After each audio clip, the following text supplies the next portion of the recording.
Ok, buenos días a todos. Comenzamos lo que sería la quinta sesión de nuestro curso de Lenguaje, Estructura y Poder. Ya estamos a la mitad de nuestro curso y pues de alguna manera, bueno, creo que son como 22 en lista o algo así. Bueno, hoy se me olvidó, entonces por eso le estoy pidiendo que se anoten en la hoja, pero bueno, de alguna manera indica mucho que ustedes perseveren aquí en las sesiones, etcétera. Pues vamos a revisar, comentar el texto de Ferraris. Es un muy buen texto, con el cual nos invita a conocer lo que es la hermenéutica. Ya algo comentábamos la clase anterior sobre lo que era la semiótica y la lingüística, y dentro de las áreas que se ocupan de estudiar el lenguaje, la hermenéutica pues tiene un lugar importante, sobre todo dentro de la visión filológica, histórica, ontológica. Veremos que hay muchas clases de hermenéutica. Y bueno, el tema de la unidad pues versa sobre indagar también lo que es la pragmática. Algo de ello comentamos la clase anterior cuando hablamos de la Escuela Norteamericana de Semiótica, pero que a su vez tiene una respectiva colindancia con la propia hermenéutica en términos de la investigación también del lenguaje, pero también dentro de la investigación social y humanística. Entonces, también por ahí estaba el texto de Nadal Palazón, que ayudaba un poco a hacer el cruce o aterrizar. Bueno, está por un lado la hermenéutica y por otro lado la parte semiótica, sobre todo en sus dos grandes vertientes, que era la parte estructuralista y la parte pragmática, pero que ayuda a aterrizar. Por ahí hay muchos autores que obviamente ustedes no han leído todavía. Obviamente, su primer semestre, para todos aquellos que de algún modo tampoco han recibido una educación aterrizada dentro de la parte filosófica o lingüística, ¿no? Previamente, pues obviamente les vendrá como pues, agua fría, ¿no? En donde pues, obviamente no estamos muy acostumbrados a escuchar por ahí Heidegger, Gadamer, etcétera, pero sí hay que comenzar a ubicar que esos autores vienen a aterrizarse en la discusión, por ahí Paul Ricoeur, etcétera, ¿no? Obviamente aquí vamos a dar una introducción y como obviamente los cursos que, bueno, las asesorías que se dan en sistema a distancia, que yo creo que también se extiende en esta parte al sistema escolarizado, que pues a veces no nos da tiempo de revisar todo durante el curso de las clases. Obviamente el tiempo que demanda todo estudio específico de una disciplina en este campo, como es la comunicación y a veces en las áreas sociales, pues depende mucho cuánto le dediques tiempo a la biblioteca, gracias a la investigación pues, de personal que hace sobre estos textos. Obviamente, pues también se ubica mucho el periodo como de madurez intelectual, ¿no? O sea, no de madurez de la vida, ¿no? Aunque también influye cuando si es que llegan a revisar a Heidegger y el existencialismo, pues en algún momento ustedes serán las preguntas, porque estoy aquí, que a veces luego son preguntas cuando llevamos una materia de psicología o de filosofía en la prepa, ¿no? De quién soy, etcétera. No está de más, pero en la parte hermenéutica se van a cruzar muchas otras cosas, ¿no? Voy a ir, la primera parte de nuestra presentación pues va a ser muy aterrizada dentro de la parte de el texto de Ferraris, ¿no? Las grandes corrientes, etcétera, hermenéutica. Obviamente como cada semestre cambia a veces las lecturas, a veces es Ferraris, a veces otra lectura de Bouchot. Voy a comentar por ahí algunas otras lecturas que están en las complementarias y también esta relación que se hace en el aterrizaje de Nadal.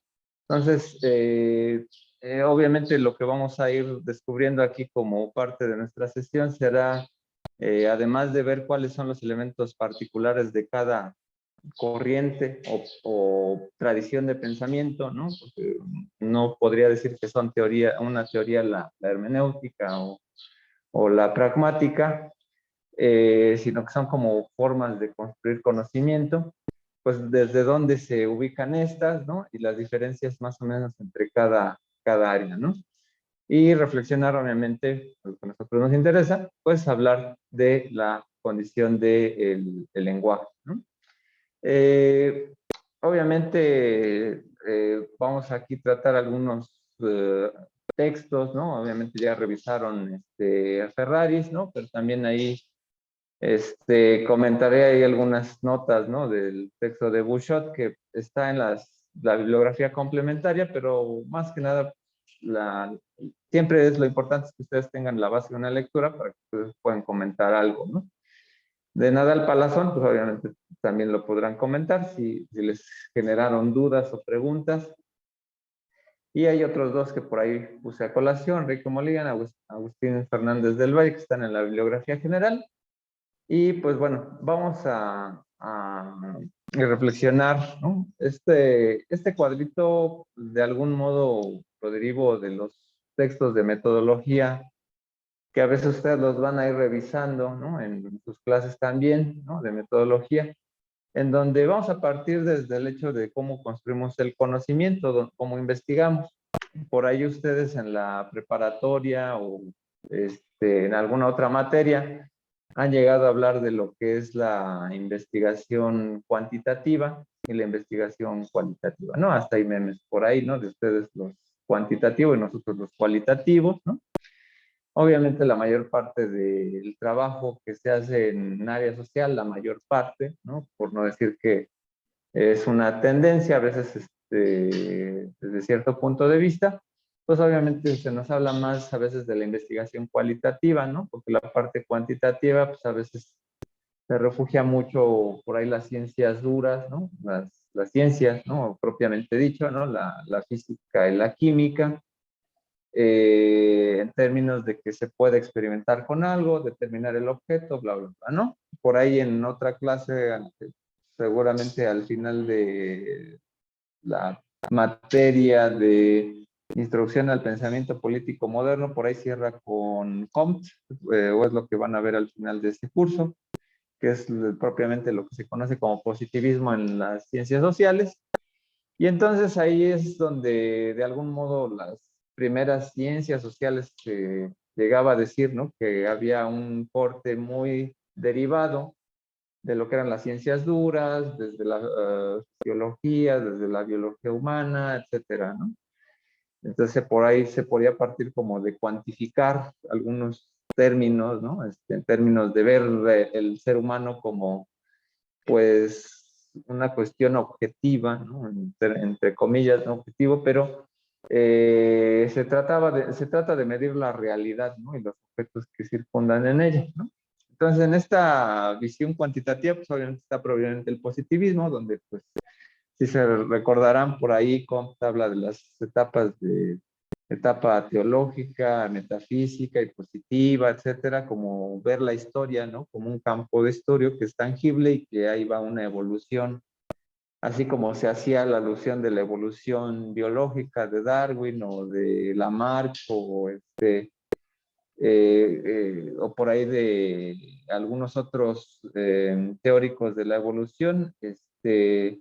Por ahí hay otro que se me va de la mano, que es propiamente de la sociología, que es también un evolucionista, pero de algún modo, la idea es de algo muy sencillo, se va a la complejidad, en la búsqueda de pronosticar, ¿no? Eventos, bueno, ¿qué es lo que queremos hacer muchas veces con la ciencia, ¿no? Que es pronosticar cosas, ¿no?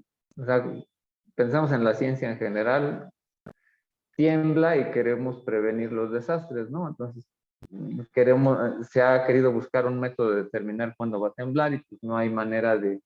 Ahí el gran problema es que no puedes cuantificar, ¿no? Los movimientos tectónicos que están en la parte más honda, bueno, el magma, ¿no? De la Tierra, ¿no?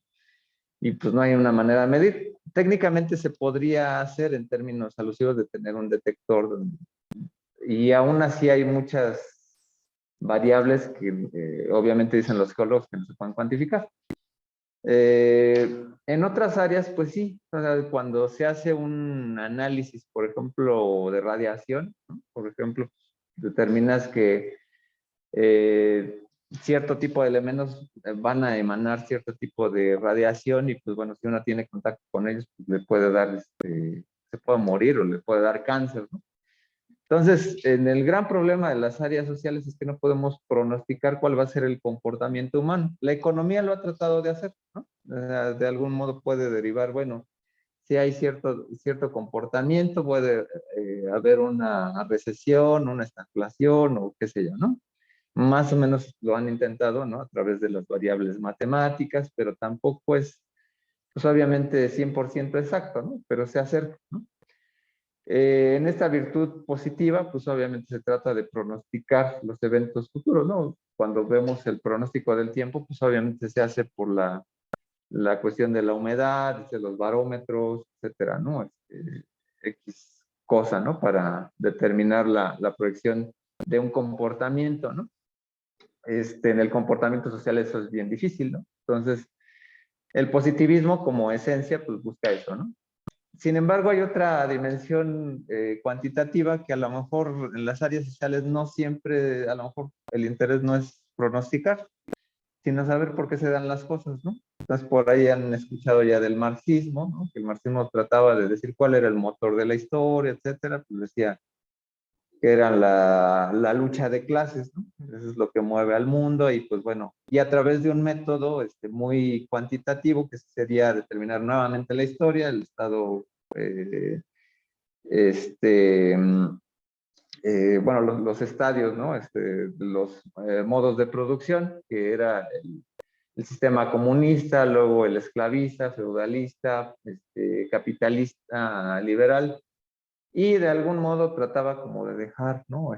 Que parecía más como cuestión de voluntad, ¿no? Que nos dirigiéramos al socialismo, ¿no? Pero no ha ocurrido así, ¿no? O sea, de hecho nunca ha habido así como tal un socialismo real o un comunismo real, ¿no?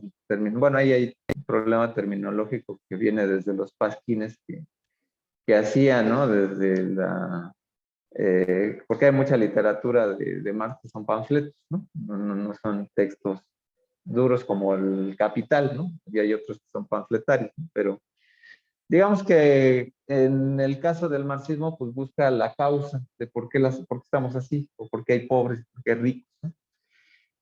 Por otro lado, hay otros paradigmas. En una interpretación muy personal, también se le podría buscar como las causas en el funcionalismo, ¿no? De por qué la gente se comporta de una manera, qué son los roles, ¿no? El estatus, etcétera, ¿no? El funcionalismo, pues, en algún punto trató de ser también como cuantitativo, ¿no? De vincular sobre todo la parte psicológica de los individuos, por qué se comportan así, porque hay jerarquías, etcétera, ¿no? Y cuando vemos luego el funcionalismo en comunicación, pues a veces cuando hacemos productos comunicativos es determinar, bueno, este mensaje tiene que ver con seguir manifestando este estatus en la población en la cual yo lo voy a dirigir, etcétera, ¿no? En fin, bueno, esa es la parte positivista y la parte causalista, ¿no? Una va hacia el futuro, otra va hacia el pasado, ¿no? Buscando las causas. Y ya dentro de la perspectiva cualitativa, ¿no? Que estaría en esta dimensión, ¿no? De no intentar precisamente cuantificar los objetos, sino comprenderlos o generar conocimiento nuevo. Ahí no podemos como objetivar tanto a las personas, sino a lo mejor la parte del pensamiento, ¿no? O algo que o hacer relaciones entre las cosas que están por ahí, ¿no? O sea, pensar en cómo pensamos el pensar de los objetos, ¿no? En cómo nos acercamos precisamente al objeto de estudio determinado. Y ahí vienen dos grandes áreas, ¿no? Que sería la hermenéutica, sería la pragmática. La hermenéutica precisamente dentro de un perfil general, por ejemplo, en las áreas sociales, pues trata de comprender el contexto. O sea, no le interesa saber por qué X sociedad tuvo una, bueno, no sé, por ejemplo, pensando en Teotihuacán, ¿no? Por ejemplo, ¿por qué se extinguió? ¿Por qué por qué quedaron ahí las ruinas, ¿no? Etcétera. ¿Por qué hubo eh, un proceso de migración o qué fue lo que pasó ahí, ¿no? Que abandonaron ese lugar. Y a lo mejor dentro de un perfil hermenéutico es saber qué significaba ese lugar. O sea, saber qué diablo tenía en su contexto ese lugar, ¿no? Cómo funcionaba, etcétera. Que bueno, por ahí habría también una visión hasta funcional, pero en general, si desde una perspectiva a lo mejor hermenéutica no sería buscar tanto cómo funcionaba, sino qué era lo que significaba ahí, ¿no? Ver el contexto, ¿no? También hay otras áreas de hermenéutica que, bueno, que ahorita vamos a ir profundizando, pero bueno, en general la parte histórica es un buen ejemplo. Y en la parte pragmática, por ejemplo, que tiene una parte cualitativa, aunque a veces tiene fines más cuantitativos, ¿no? Que tiene que ver más con generar conocimiento nuevo. O sea, eh, muchas veces por ahí en una filosofía muy de Sanborn, ¿no? Pensando de los libros estos de superación personal, etcétera. Por lo regular estos de Padre Rico, quién se robó mi queso, etcétera. Por lo regular lo que están especificando esos libros es que uno tenga una gran idea para cambiar el mundo, ¿no?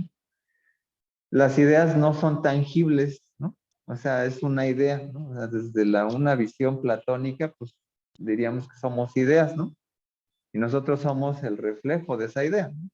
O sea, somos el aterrizaje, ¿no? Desde ese punto de vista.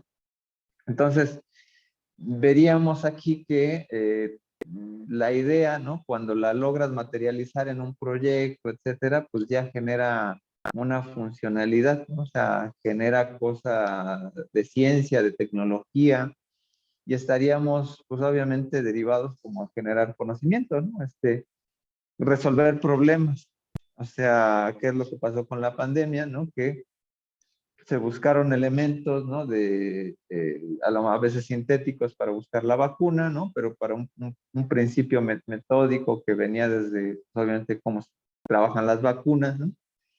Y pues bueno, se comenzó a derivar como que la fusión para derivar como la realización de una solución del problema, ¿no? Pero todo a partir de una idea, ¿no? Desde un punto de vista a lo mejor más pues, cientificista, ¿no? Es decir, por ejemplo, las distancias no se viajan de aquí a acá, sino primero desde la idea, ¿no? O sea, hasta dónde quieres llegar.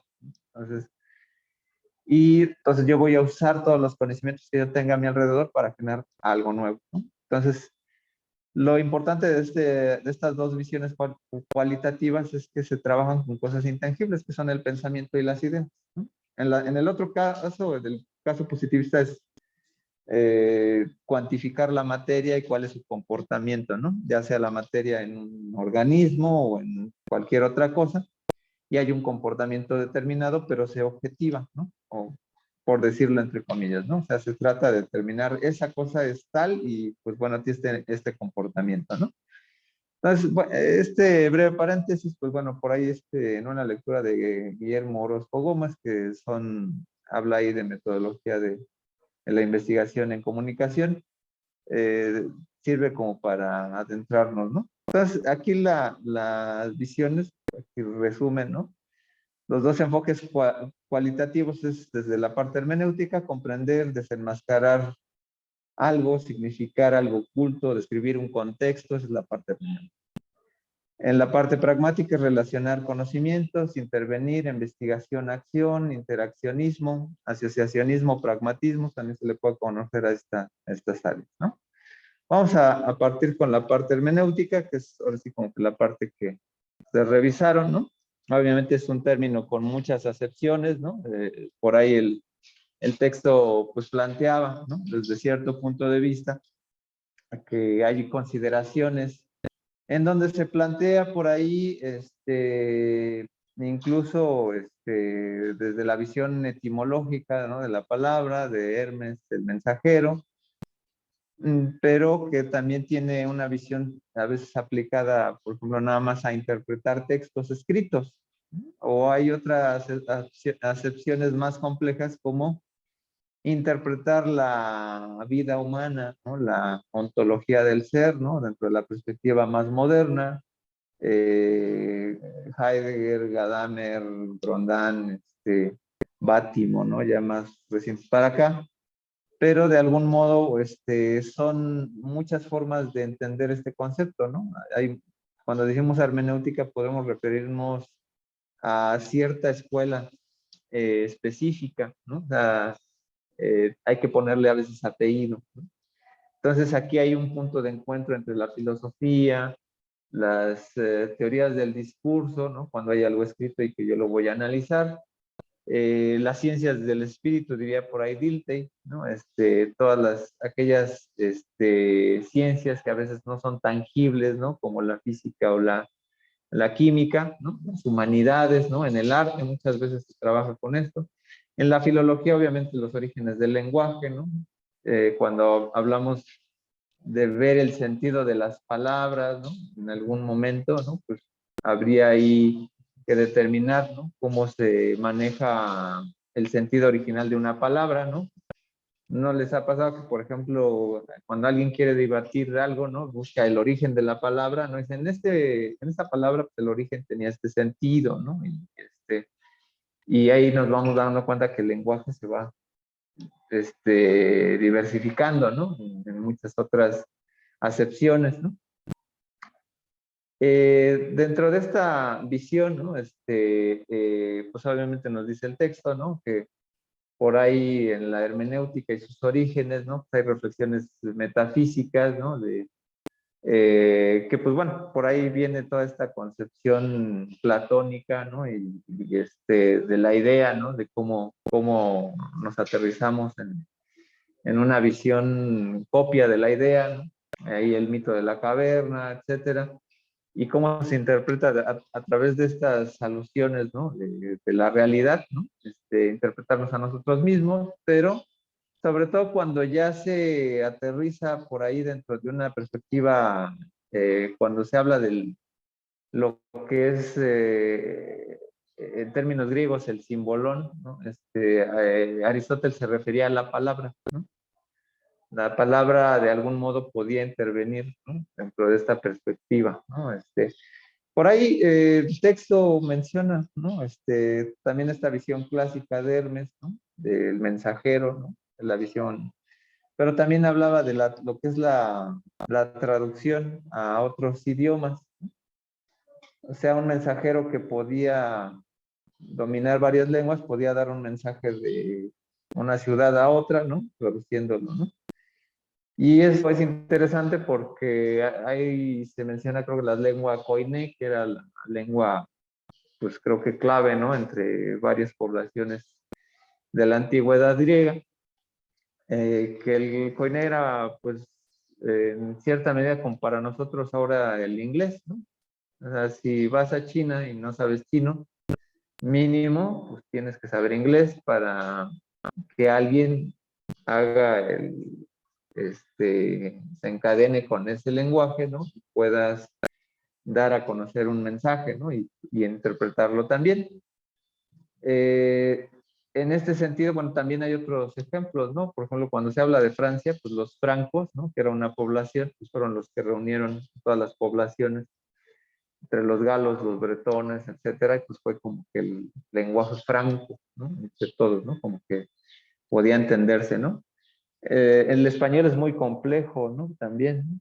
O sea, hay muchas poblaciones en lo que es lo que era el Reino de España, ¿no?, donde pues habían muchos aspectos dialectales, ¿no?, obviamente de la parte romance latina, ¿no?, en esta especificación de lo que podría ser el castellano, ¿no?, el español de Castilla, español el español vasco, ¿no? Bueno, el vasco ahora ya se escinde, ¿no?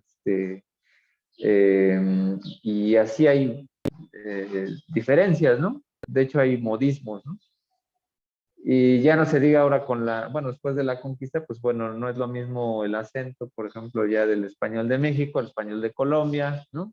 Y se van separando, ¿no? Esos procesos culturales, ¿no? Pero de algún modo como que entendemos, ¿no? La gran parte del mensaje.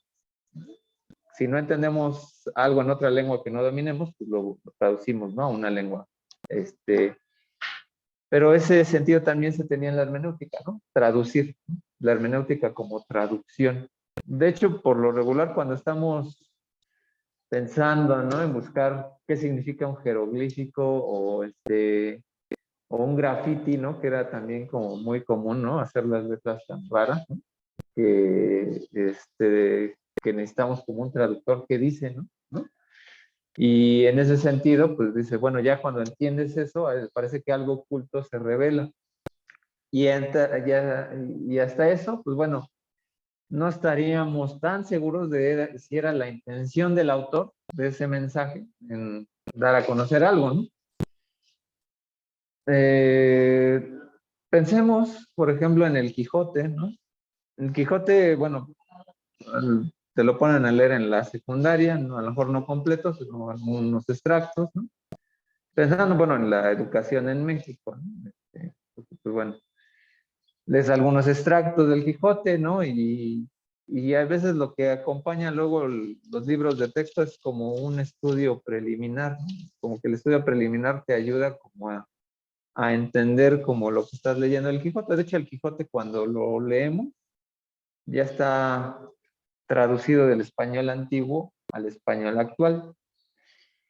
Y sucede en muchos casos que ya la parte emocional de la persona que está leyendo esto, ¿no? También va a determinar su contexto, la época histórica, pero a lo mejor un ejemplo muy simple, como un ejemplo, no es una realidad, pero por ejemplo, a lo mejor alguien que está en la juventud lee el Quijote, ¿no? Y lee el final y como que se va a sentir, no, pues pobre cuate, dejó de soñar, etcétera, ¿no? Porque lo ve como si fuera un drama, ¿no?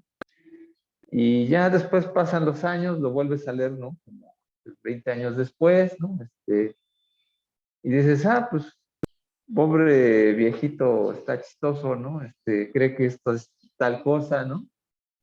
Y por ahí hay muchas interpretaciones, ¿no? De que, bueno, sí hay como datos fehacientes, ¿no? De que Cervantes nunca intentó hacer una apología de la fantasía o del idealismo, ¿no? Porque al final, eh, por ahí, recuerdan que el Quijote pues eran como episodios, ¿no? Y pues los imprimían, obviamente, o sea, tuvo un papel importante, ¿no? Dentro de la dimensión de cómo leían la gente el texto. Eh, Además de que era mucha sátira, ¿no? De textos medievales, ¿no? Era como, digo, no era como los Guayans, ¿no? Que hacían como Scary Movie, pero para entender Scary Movie debes de conocer más o menos las películas, ¿no? Entonces hay muchos textos de la Edad Media que ya no se conocen, ¿no? O sea, se perdieron o qué sé yo. Y entonces hacía como una sátira, ¿no? Y en esa parte como que se perdió, ¿no? ¿Y qué sucede con la visión? Pues que hay cosas que pues, te van a dar risa, ¿no? Cuando pues, lo del casco de Mambrino, ¿no? Que es una cofaina donde se lavan las manos, ¿no?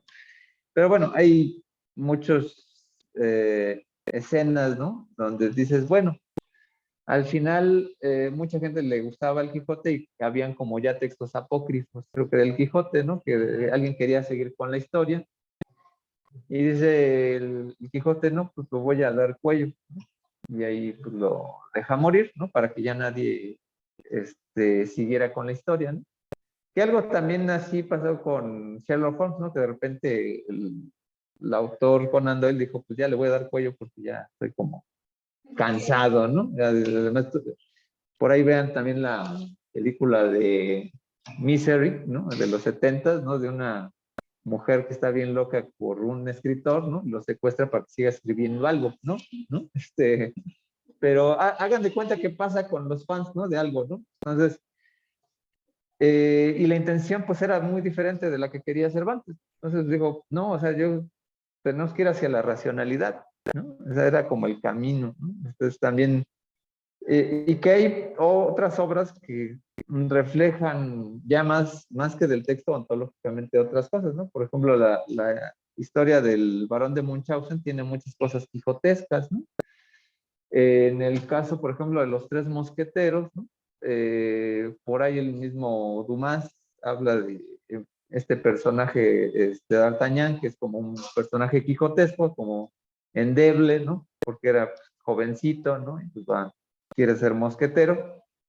Son imágenes, ¿no? Que deja la literatura y se van citando, ¿no? Pero de algún modo queda ese reflejo en la sociedad y pues muchas veces se piensa que el Quijote pobre, el soñador, ¿no? El loco, etcétera, ¿no?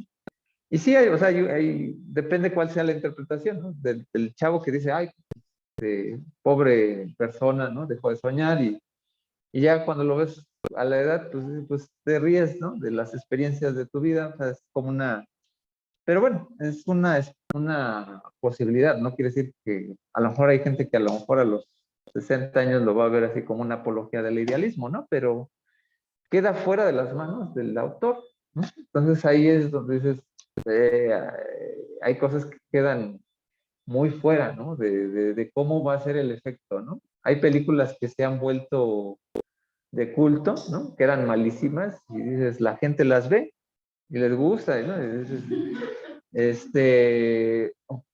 por ejemplo, esta de las rubias, ¿no?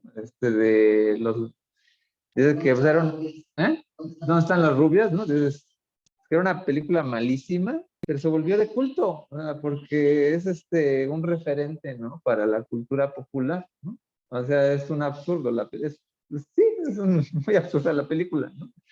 Y dices, pues bueno, esas películas como cuando se hacían temáticas así tipo estudiantiles, ¿no? En los años 80, pues no pasaba así como la vigencia, ¿no? Y con el fenómeno de Internet, pues se retoma como ya la gente manda memes. Y sí, ¿verdad? Son chistosos, ¿no? Pero algo así pasa, o sea, queda fuera de las manos del autor, ¿no?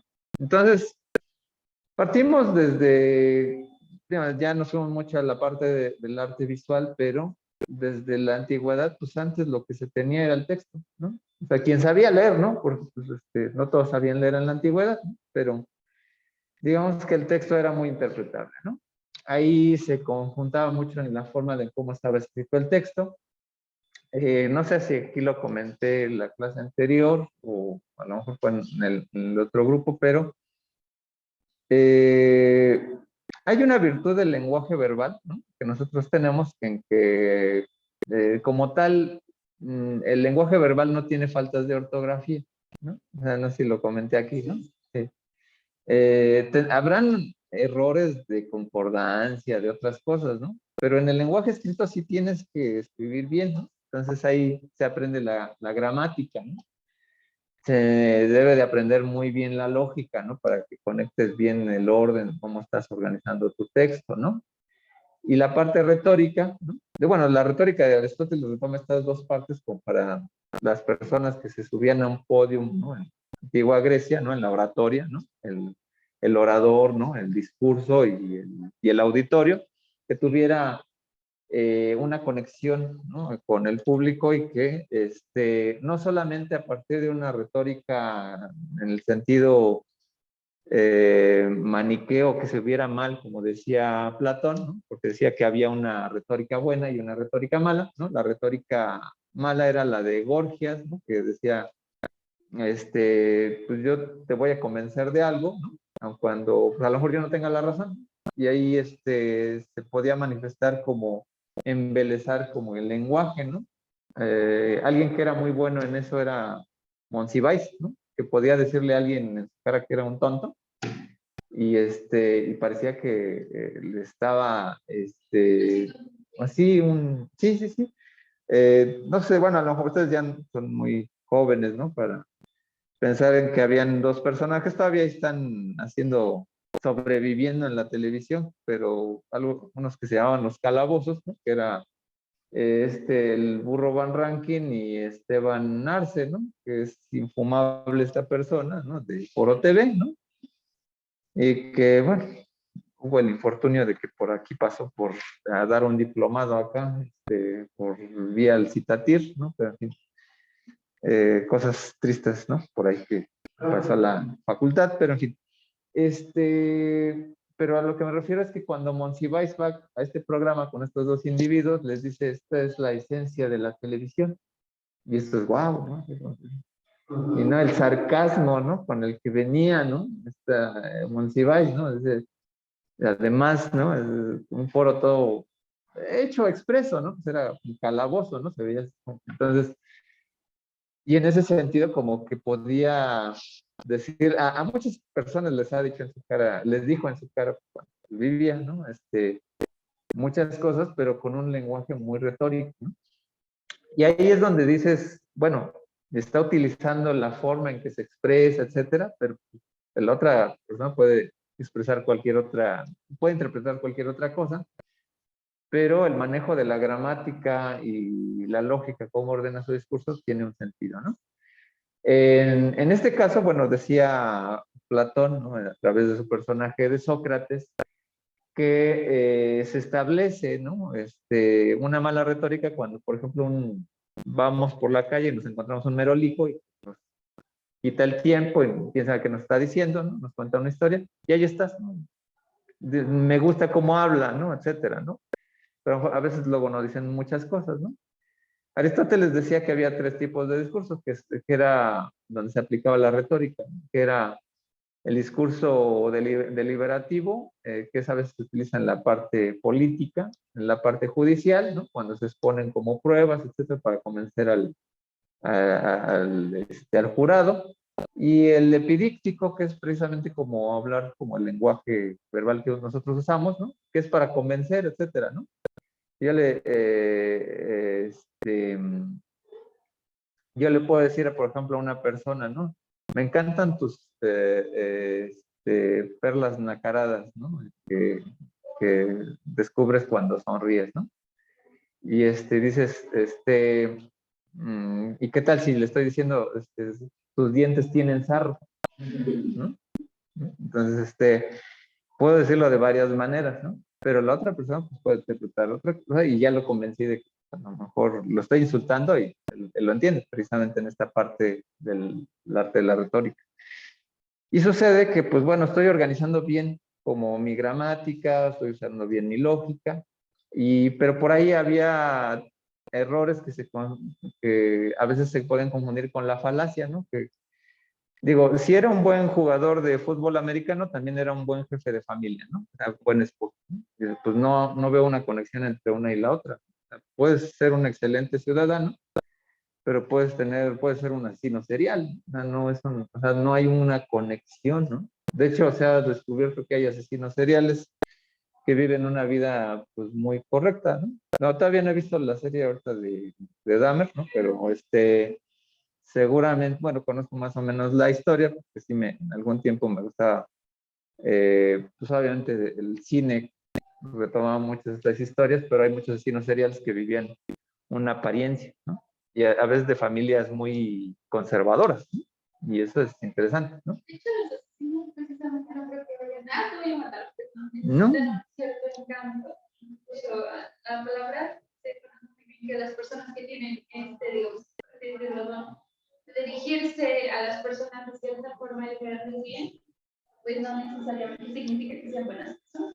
Claro, claro, sí, ahí es el arte del lenguaje, ¿no? Pues obviamente ahí no sabes si es galante o es un asesino, ¿no? O sea, realmente, ya está ahí, obviamente, el psicópata americano, por ejemplo, ese personaje, será una persona muy pulcra, muy limpia, ¿no? Es un ejecutivo, ¿no? Y que hay casos, ¿no? Por ejemplo, hay otros asesinos seriales, ¿no? Un abogado que era muy famoso, ¿no? Que también fue un asesino serial, ¿no? Entonces, ¿quién? Ted Bundy. Ted Bundy. Sí, o sea, de hecho hay, o el payaso, había un payaso que era este, John Wayne Gacy. No, John Wayne Gacy, del cual luego se inspiraron para hacer la de It, ¿no? Pero que, es, que hacía fiestas infantiles, pero no así, ¿no? Y entonces... Ayudaba mucho en la comunidad. Ajá, exacto. Luego tienen ese papel, ¿no? De que están dentro de la comunidad, comunidades cristianas. Bueno, en Estados Unidos es un cristianismo muy raro, ¿no? Pero tienen esas apariencias, ¿no? Lo que la otra persona interpreta, pues bueno. Pero en fin, ¿no? Ya de esto me derivé mucho, pero bueno, tenemos una idea, ¿no? Precisamente de las apariencias aquí, ¿no? Está por ahí la escuela de Pérgamo, los estoicos, ¿no? Que pues bueno, también trabajan como la parte lógica, muy derivada de la parte aristotélica, ¿no? Pero al final, ¿no? El camino que decía Aristóteles es que no iba a entrar este discurso maniqueo de la retórica mala, ¿no? De Gorgias, pero sí aterrizándolo dentro de la lógica, ¿no? Decía Platón que hay una buena retórica que es la dialéctica. La dialéctica a veces es sinónimo de lógica. La dialéctica viene de diálogo. Entre dos personas que hablan, llegan a una conclusión. Cuando se plantean el postulado 1 y postulado 2, es como un diálogo. Si hay conexión entre ellos, va a sacar una conclusión, ¿no? Entonces, eso es lo que retoma Aristóteles y dice, pues, una buena retórica debe de ser que no solamente parezca que estoy imponiendo mi discurso hacia la gente, que no esté usando falacias, ¿no? Más bien dice que usa el razonamiento para que la gente salga convencida. Y ahí viene toda esta articulación entre el etos, patos y el logos, ¿no? Etos desde la razón de quien lo dice, el logos desde la propia construcción del discurso, o el patos, que es la cuestión emocional, ¿no? La situación a veces, la gente tiene mucha hambre y dices, bueno, ¿qué vamos a decidir? No, yo opino que una pizza será lo mejor, ¿no? Porque tiene más, si voy a la razón, es que tiene más carbohidratos, ¿no? Y nos va a dar más energía. Si voy por lo emocional, pues voy a decir, estar más rico porque en esta pizzería tienen muchos sabores, ¿no? Y si voy por el discurso, pues es que algo tenemos que comer, ¿no? Entonces, simplemente es a lo mejor, o lo que queda más cerca, ¿no? También. Pero en fin, ahí la cuestión es que esto puede ser tangible en cualquier discurso, ¿no? Posteriormente, en la Edad Media, pues obviamente la aterriza toda la parte cristiana católica. Viene toda esta herencia con los latinos, Cicerón, Quintiliano, ¿no? Que tenían un sentido pedagógico. Se acaba la retórica en el estrado, ¿no? Sí la usaban los romanos, ¿no? O sea, sí la usaban, pero se comienza más como en la parte educativa. Y entonces, pues obviamente ya cuando viene toda la Edad Media, ¿no? La Edad Media, ¿no? Agustín de Hipona, pues obviamente comienzan a analizar textos sagrados, ¿no? Y pues obviamente hay por ahí toda una idea de un canon, ¿no? De cómo interpretar un texto, ¿no? Si tienen, bueno, seguramente en algún momento les habrá tocado un testigo de Jehová en su casa, un mormón, etcétera, y cada quien dice, pues esta es la verdad, ¿no? Y dice, pero ¿desde qué punto de vista? Además de que es un texto traducido de muchas maneras, ¿no? Y dice, pues hay una versión que podemos interpretar los que son católicos y otros los que son evangélicos, etcétera, ¿no? Y hay muchas especificaciones. De hecho, hay textos que creo que no son canónicos, tengo entendido, que son los libros de sabiduría, ¿no? También los textos apócrifos del Nuevo Testamento, que pues bueno, ahí ya viene otro canon, que es el de San Jerónimo, que le dijeron, a ver, cuate, necesitamos 4 evangelios para hablar de un tal Cristo, tú vete a buscar unos 4, ¿no? Los que creas que son más, ¿no? Chidos, ¿no? Entonces, pues dice, pues porque hay 3 que son muy similares, que es el de Mateo, Lucas y otro, bueno, no me acuerdo, y Marcos, ¿no? El de Juan es muy diferente, ¿no? Es más como, tiene otra tradición oriental, ¿no? Pero bueno, pero estos 3 son muy similares, ¿no? Mateo, Marcos y Lucas, ¿no? O sea, son como muy parecidos, ¿no? Entonces llegamos a un canon, ¿no? Entonces como que eso quedan muy bien. El otro nos sirve más como para la parte espiritual, ¿no? El de Juan, de hecho, hasta desde interpretaciones puede ser hasta muy budista, ¿no? Cuando se habla del Dios dentro de uno mismo, ¿no? Pero la cuestión es que ahí quedó el canon, ¿no? ¿Y los otros qué? Pues es que pues, los otros pues, tienen otras tradiciones, ¿no? En el Evangelio de María Magdalena se habla de que Cristo pues, andaba con ella, ¿no? Que eran pareja, ¿no? Y de ahí viene todo este rollo del Código Da Vinci, que se agarra muchos apócrifos para armar la historia. Pero al fin, pues es que son textos que hablan precisamente de un mito, ¿no? De un mito de un Salvador, ¿no? Que visto desde otras interpretaciones, pues a veces podría hablarse desde una cosmogonía de los dioses solares, ¿no? Que se intervienen mucho en los calendarios, ¿no? Dices, pues algo que nace, digo, algo que entierras más o menos en la época de marzo, más o menos, que es la época de cultivo, comienza a florecer, ¿no? Y ahí viene toda la parte de la pasión de Cristo, ¿no? Algo que entierras, pues como que vuelve a nacer, ¿no?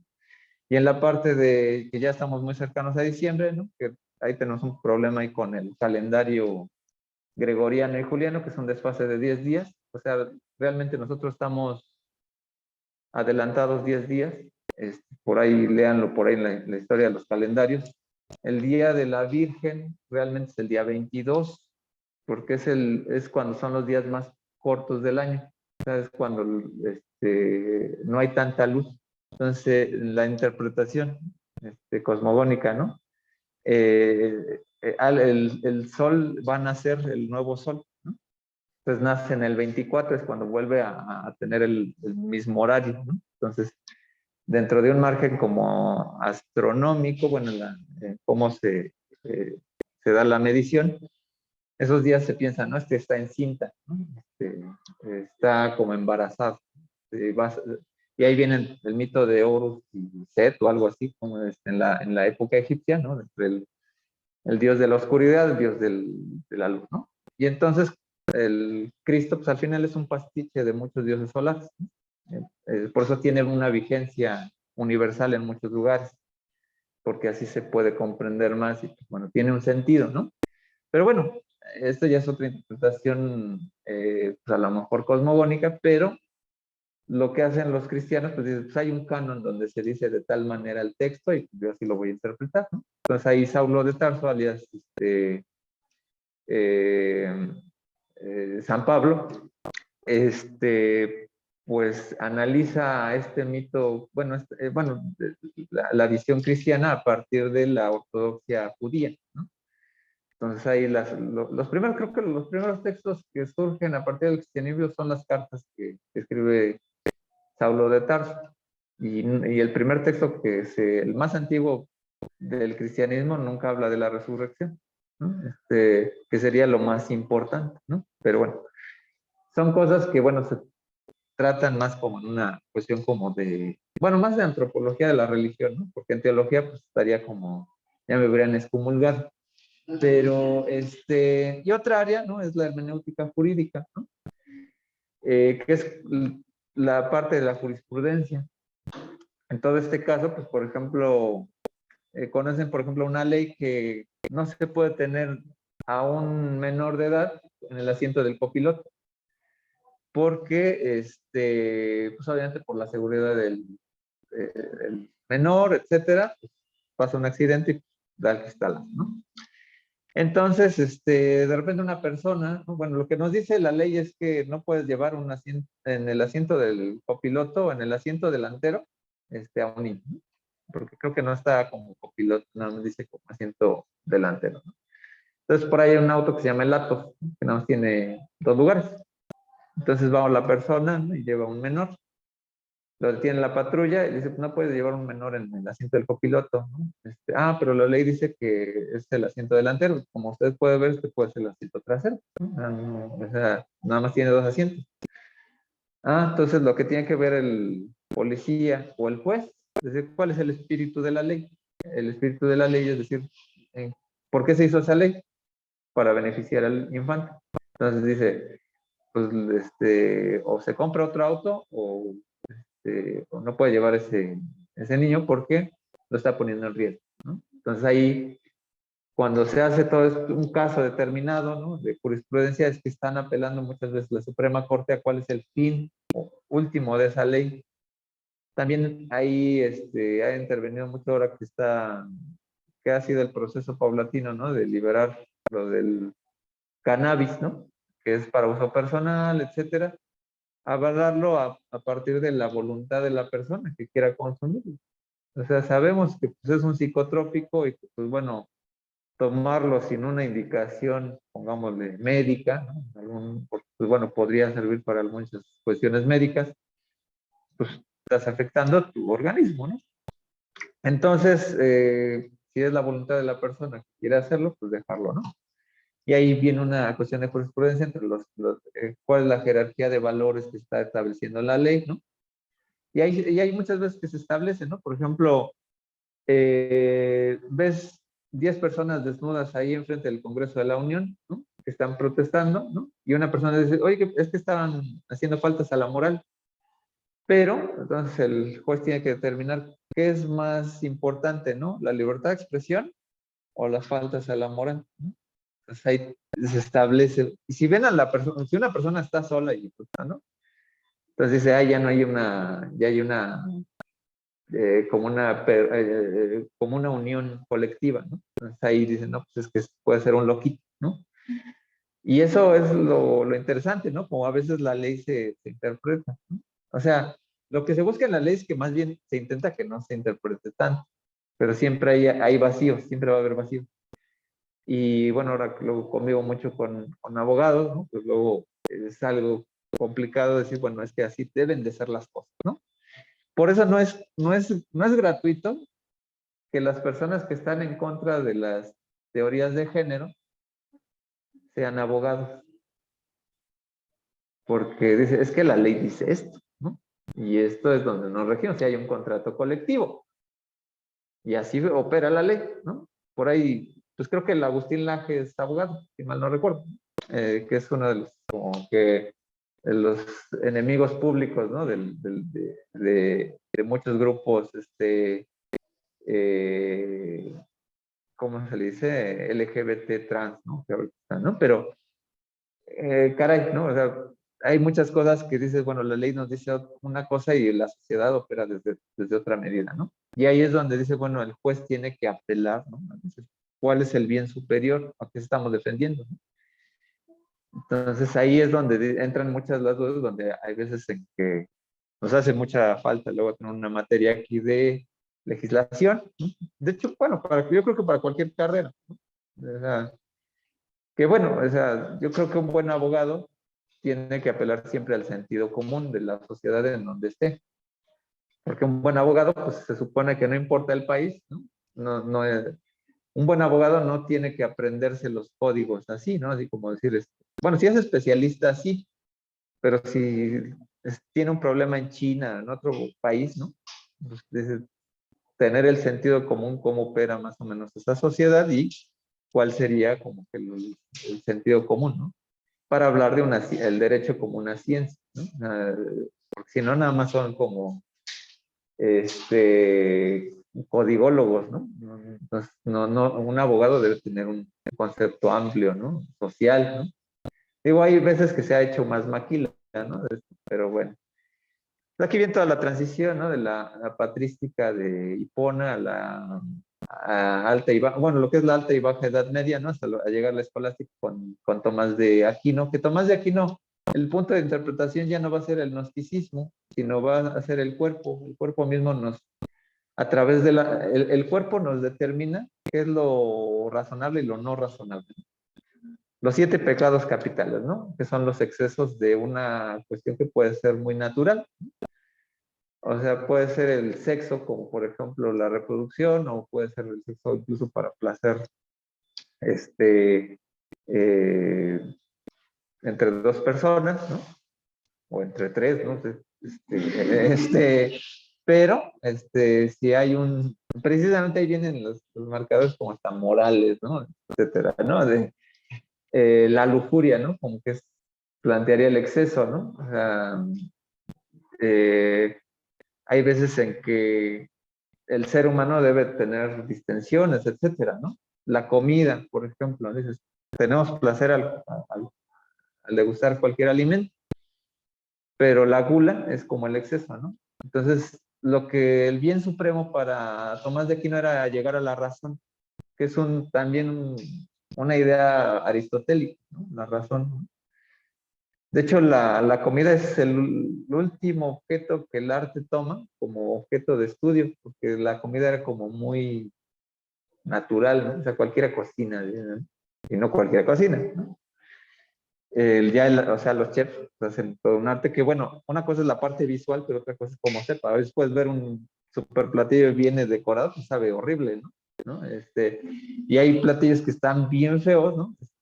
O, por ejemplo, los extranjeros, cuando ven el mole por primera vez, ¿qué es eso, no? Así como el Bob Esponja, ¿no? Y ya cuando lo prueban, pues quedan fascinados, ¿no? Que es dulce, picoso, o sea, tiene un arte, ¿no? Hacer todo eso. Pero bueno, hay contextos culturales. Pero a lo que va, pues, por ejemplo, Tomás de Aquino es que dice, pues bueno, el bien supremo es la razón. Si esto te saca de la razón, no es bueno. Entonces, en ese sentido es la manera como de interpretar el mundo y como que está Dios, ¿no? Dentro de la razón. Entonces, que así muy sencillamente parece que dice, bueno, si hay una pintura, estuvo un pintor, ¿no? Entonces, así como que él dice, pues existe Dios, ¿no? Dentro de así como que se lo saca así de la manga, ¿no? Pero lo que ayuda mucho la escolástica, que es como el principio de la modernidad, que es lo que estarán viendo en la otra materia, es que el sujeto comienza a existir. Antes como que no existía el sujeto en la Edad Media, ¿no? O sea, todo estaba determinado por Dios y ya con el sujeto podemos experimentar la realidad. Gracias a ello, pues obviamente viene toda la dicotomía entre lo que es el empirismo y el racionalismo, ¿no? Uno dice que, bueno, la realidad se conoce a través de la experiencia, a través del sujeto humano, ¿no? Con la experiencia, y otro dice, no, es que nosotros solamente somos como un ente que da juicios a esa realidad, y ya una vez que llega la información es cuando podemos determinar su existencia, ¿no? O sea, uno está a través como de la parte empírica y otra dentro de la parte como deductiva, ¿no? O sea, como que si hay un gran conocimiento en el cual nosotros nada más lo activamos, ¿no? Y ahí viene toda esta idea de la tabula rasa, de que tanto, si existe un elemento que, aunque no lo conozcamos, cuando nos lo encontremos, podemos juzgar sobre él. Pero bueno, ahí viene esta dicotomía, ¿no? Entre el racionalismo, ¿no? Y obviamente la parte empirista idealista, ¿no? Locke, Berkeley, Hume, que son maneras de interpretar el mundo, pero que también dan principios de cómo se hace una hermenéutica, ¿no? Como tal, ¿no? Ya dentro de la parte moderna, ¿no? Pues en esta enarbolación del sujeto, ¿no? Pues está Hegel, ¿no? Que todo lo que está mediado por el sujeto pues es digno de interpretarse, ¿no? El sujeto permite esta transformación y por otra parte, ¿no? Por ahí uno de los textos hablaban de esta visión romántica de la hermenéutica, ¿no? Que es la de Schleiermacher, ¿no? Que es, volvemos al ejemplo del Quijote, ¿no? Para entender al Quijote tendría que saber lo mismo o más que Cervantes. Y eso es imposible. O sea, no puedes saber qué es lo que leyó. Viene el clásico trabajo final. Háganme un análisis de una película, ¿no? Y el alumno se le hace fácil, miren, pues voy a hacer un análisis sobre una película de Tarantino. Y el alumno se va a la biografía de Tarantino, ¿no? Es que Tarantino cuando era niño y le gustaba esto, etcétera, y luego trabajaba en un videoclub, etcétera.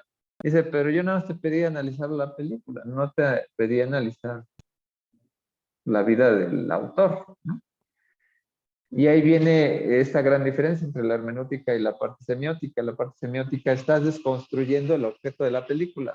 La parte hermenéutica sería como que dices, bueno, algo de los datos de la biografía me van a ayudar para entender la película, ¿no? Aunque la mayoría de los casos es para rellenar, ¿no? Pero y lo interesante de esto es que te ayuda a entender el contexto, pero no, o sea, ahí sale fuera de los objetivos y entonces viene toda esta cuestión que pues no vas a ser Tarantino para saber qué es lo que vio o no vio. Pues, está muy fuera del texto, ¿no? Pero se comprende, ¿no? Este círculo hermenéutico entre qué es saber más del autor y pues bueno, tienes una lectura amplia sobre lo que dice, ¿no?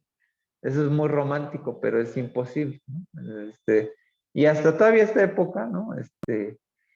Todavía se trataba, ¿no? De indagar el sentido de los textos religiosos muchas veces.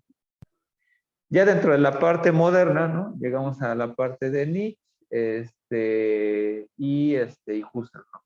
Que por ahí el texto de Ferraris habla, ¿no? De hermenéuticas críticas, ¿no? Ponen a Marx como también un hermeneuta, ¿no? Eso me llamó la atención, pero también porque son críticas a lo que ya se estaba estableciendo, ¿no? O sea, es como se reinterpreta, ¿no? Como el contexto y dice, bueno, es una nueva visión. Y pasa mucho con Nietzsche, ¿no? Como la visión del ser humano, ¿no? La visión del superhombre, o por ejemplo en este texto de Así hablaba Zaratustra, pues era como una caricatura del cristianismo, ¿no? Donde ese cristianismo, pues obviamente el propio Nietzsche plantea, ¿no? La muerte de Dios, ¿no?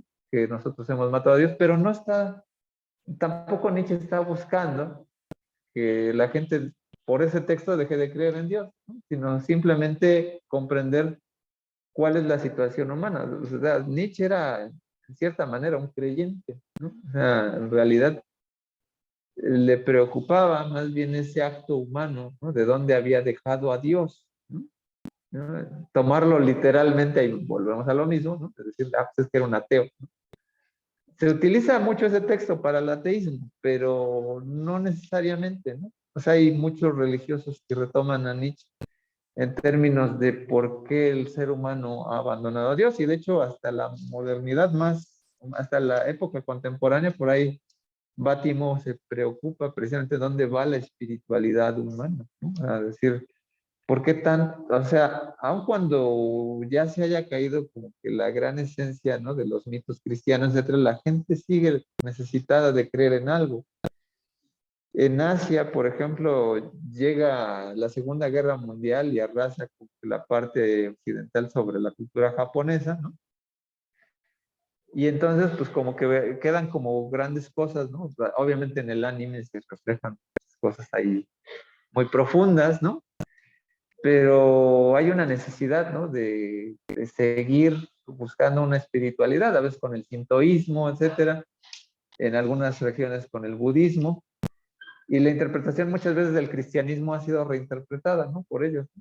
Digo, no hay que irse a Evangelion, ¿no? Porque Evangelion es más una disertación filosófica occidental, ¿no? Muy, muy, de Nietzsche propiamente, de toda la existencia, etcétera.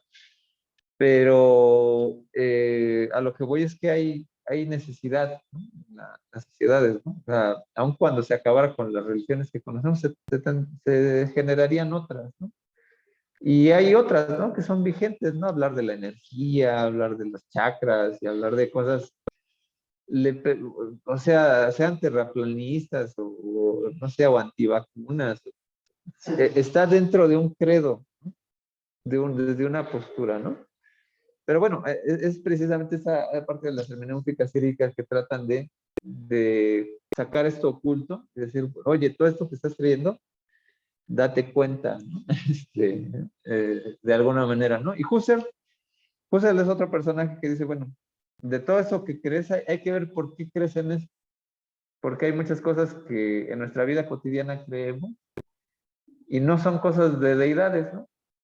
O sea, por ejemplo, hay personas que a lo mejor tienen una mala experiencia con un tipo de personas, con un abogado, por ejemplo, ¿no? Y dicen, yo ya no voy a recurrir a los abogados, ¿no? Y dices, ¿por qué? Porque fue mala tu primera experiencia. Pero entonces estás juzgando la realidad a partir de tu percepción, ¿no? Entonces ahí es donde dices, aquí hay, o la gente, ¿no? Que dice, es que fui con tal médico y ya generé, todos los médicos son malos, ¿no? Y ya por eso me voy con los homeópatas. Además me trata bien, me da chochitos, me da, ¿cómo está? ¿No? Es una mala experiencia de un médico que era X, ¿no? Y cómo se reinterpretan las cosas, ¿no? O por ejemplo, lo del doctor Simi, ¿no? Es interesante, ¿no? Cuando surge el doctor Simi, pues, ¿qué onda con este cuate que anda vendiendo medicinas a bajo costo, ¿no? Que pues el activo, quién sabe si era activo, ¿no? Y ahora con lo de los conciertos es interesante, ¿no? El personaje, ¿no? De que también es un doctor Simi y bueno, como dicen que Rubén Albarrán hizo lo mismo que Ozzy Osbourne, lo mismo pero más barato.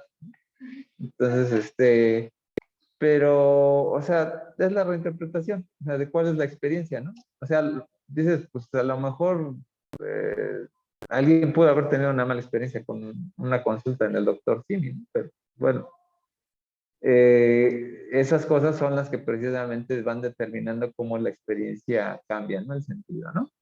Y aquí vienen las otras hermenéuticas, Dilthey, ¿no? La filosofía de la historia, ¿no? Que hablaba precisamente de cómo sería importante hablar de la hermenéutica en todos los campos que son de las áreas humanísticas, sociales, eh, la interpretación es muy importante también para comprender el contexto histórico y por ahí también la sociología comprensiva de Max Weber, ¿no? O sea, son personajes importantes que son más propios ya de la parte social, pero es una parte interpretativa. De hecho, Max Weber en su libro del espíritu del capitalismo, habla precisamente de esta relación entre la parte del texto de Lutero frente a la práctica liberal, ¿no?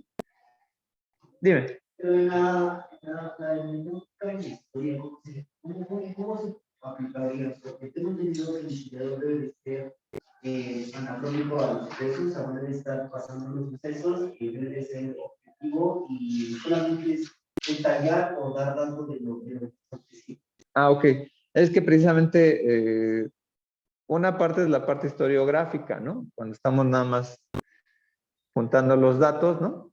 Y pero el gran problema es cuando tratamos de comprender los procesos. Y ahí viene, obviamente, por ahí hay un libro, por ejemplo, el caso más clásico de esto es Santana. ¿Santana es el villano? ¿O qué pasó con eso, no? O fue víctima de su contexto, ¿no? Que pues simplemente lo llevó a cometer errores, ¿no? Y ahí es donde dices, hay un libro que se llama El dictador resplandeciente, ¿no? Que es, si hubiera hecho caso, ¿no? Lo que le decía a Lucas Alamán, oye, Texas nunca ha sido México, nunca ha sido, déjalo, ¿no? Dales la independencia, pero condicionales a que no se anexen a Estados Unidos. No, ahí va de necio, ¿no? No, pues yo voy, ¿no? Y pierde, ¿no? Y entonces la interpretación es que, bueno, fue un tonto o era muy malo, ¿no? O sea, quería ser el dictador. Entonces, los juicios, ¿no? Dices, pues debo de comprender hasta qué punto de vista estoy leyendo. Y viene una parte muy romántica aquí como de Schleiermacher, ¿no? De qué tanto conozco de la historia para dar una precisión sobre todo el proceso. Pero al final son muchas interpretaciones, o sea, el texto final. ¿Cómo leemos la historia en la primaria y cómo leemos la historia con los textos oficiales? Benito Juárez, obviamente eh, eh, el salvador de la nación, ¿no? La república restaurada. Y el malo es Don Porfirio, ¿no? Exactamente eso que, bueno, se enfocó mucho exactamente cuando la modernización llegó a establecer, ya realmente se conoció un México muy estable y sí tenía este lema de quémalos, sí, mátalos rápido, ¿no? Ajá. Pero era un contexto en México que era como de había guerras, para empezar, por todos los lugares. Entonces no había como tal una estabilidad y se enfrentaba justamente desde México. O sea, ¿cómo reúno a este país? Porque todos están peleados con todos. México, mátense, o sea, unos a otros, ¿no? No había como tal una unión.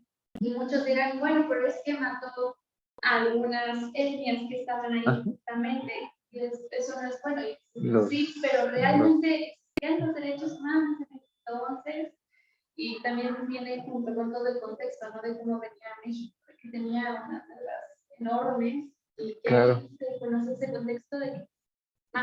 caliente. Sí, sí, sí. Eso es hermenéutica. Eso es hermenéutica, porque puedes quedarte precisamente con la visión del hacer o con una visión, me dices, la búsqueda de la modernidad, los trenes, ¿no? O sea, que de hecho había un proyecto de hacer un tren, ¿no? De Xochimilco a Puebla, ¿no? Que quedó ahí, nunca se hizo, ¿no?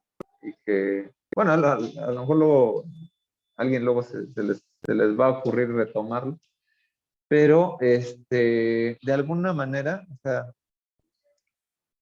somos seres humanos, ¿no? Dices, pues, endiosar a un personaje o ponerlo así como totalmente mal, pues eso, la humanidad es compleja, pero y es precisamente quién hace la historia, ¿no? Y ahí probablemente habrán revisado este texto muy básico, ¿no? De Juan Brom, ¿no? De qué es la historia, ¿no? Que creo que comienza con un poema de Bertolt Brecht, ¿no? De quién construyó Tebas. Búsquenlo por ahí, es un poema muy bonito, en donde precisamente cómo se interpreta la historia, la visión de los vencidos, por ejemplo, ¿no? Es por ejemplo, determinar que en la Mesoamérica hablábamos de dioses es un concepto muy, muy occidental, ¿no?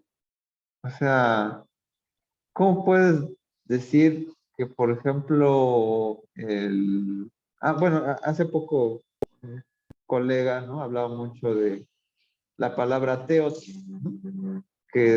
O sea, que se interpretaba igual, ¿no? Como en el latín, ¿no? El teo como Dios. O sea, quién sabe qué era, pero así como que lo dieron por hecho, ¿no? Entonces, la solteo, ¿no? Por ejemplo, ¿no? No necesariamente tiene que ser el mismo concepto de Dios que nosotros tenemos. De hecho, además era una sociedad politeísta, ¿no? Entonces ahí viene todo el engranaje de cómo interpretar la sociedad. Entonces ahí lo que estaríamos encontrando precisamente son sesgos y nadie va a tener una verdad completa, ¿no? Y obviamente, y en la parte también de Porfirio, pues de don Porfirio, pues hubo cosas también, esas partes terribles, ¿no? Lo mismo también con Stalin, ¿no? Que fue así como que ya, o sea, la historia ya lo ha justiciado así como el peor de los dictadores, ¿no? De Rusia, pero pues bueno, y destruyó etnias así, a más no poder, pero industrializó, ¿no? Entonces, pero ahí viene lo complejo, ¿no? Y ahí entonces ya no estaríamos como que, ya estaríamos ya más bien en la hermenéutica histórica, ¿no? Que hay veces por ahí en las hermenéuticas más recientes, Clifford Geertz, pues dice, no, Víctor Turner, ¿no? Hace un análisis por ejemplo, de Hidalgo, el cura Hidalgo, como si fuera dentro de una obra literaria, ¿no? Así como decir cómo se construye ese personaje, ¿no? Y es así como precisamente se van conectando, ¿no? O sea, cómo vamos haciendo esas interrelaciones, ¿no? Pero sí, efectivamente, son cosas muy, muy complejas. ¿Qué hora es, más o menos, para el... 12:31. Ok. Bueno, voy a ir pasando aquí rápido, obviamente. Está la hermenéutica. Freud se le puede considerar otro tipo de hermenéutica, ¿no? Porque aunque parte de principios clínicos positivistas, trata de profundizar qué es lo que es el inconsciente y eso es intangible, ¿no? Heidegger fue alumno de Husserl y pues lo que hace es una hermenéutica de la parte existencial. Gracias a Heidegger se llega más bien a desacralizar ya la hermenéutica, ¿no? Porque antes tenía una carga muy exegética de los textos sagrados y aquí lo que plantea, vamos a interpretar al ser humano, ¿no? Y dice, y la religión se va a morir, pero lo que lo va a sustituir va a ser el arte. Una visión muy romántica también, pero interesante, ¿no? Entre la antropología y la hermenéutica hay conexiones, ahí es precisamente todos estos datos que comentaba de la religión, etcétera, ahí se mezclan muy bien. Carl Searer es el que habla del hombre simbólico, Clifford Geertz es el que habla de la interpretación de las culturas, la escuela de los seranos, que es de C.G. Jung, que rompe con Freud, va a ser etnografía oriente y habla de los arquetipos, que luego hay teorías que dicen hay 12 arquetipos, ¿no? La madre, el héroe, el hombre chistoso, ¿no? Etcétera, ¿no? Hay varios, ¿no? Mircea Eliade, que pues bueno, toda esta parte interpretativa de, por ejemplo, de la religión, de los símbolos, ¿no? El agua, ¿no? Por ejemplo, cómo son muy comunes, ¿no? En ciertos elementos, por ejemplo, de la coyuntura cristiana. ¿En qué se conecta, por ejemplo, el Antiguo Testamento con el Nuevo Testamento en términos, por ejemplo, del agua, ¿no? Pues decía, por el mar pasaron los judíos, ¿no? Y llegaron buscando una nueva tierra, ¿no? Y pues bueno, en la parte del cristianismo, pues el agua, ¿no? El bautismo, ¿no? Hay mezclas, ¿no? Por ahí. Y bueno, ya dentro de otros análisis, ¿no? Pues viene toda esta parte de los calendarios, etcétera, ¿no?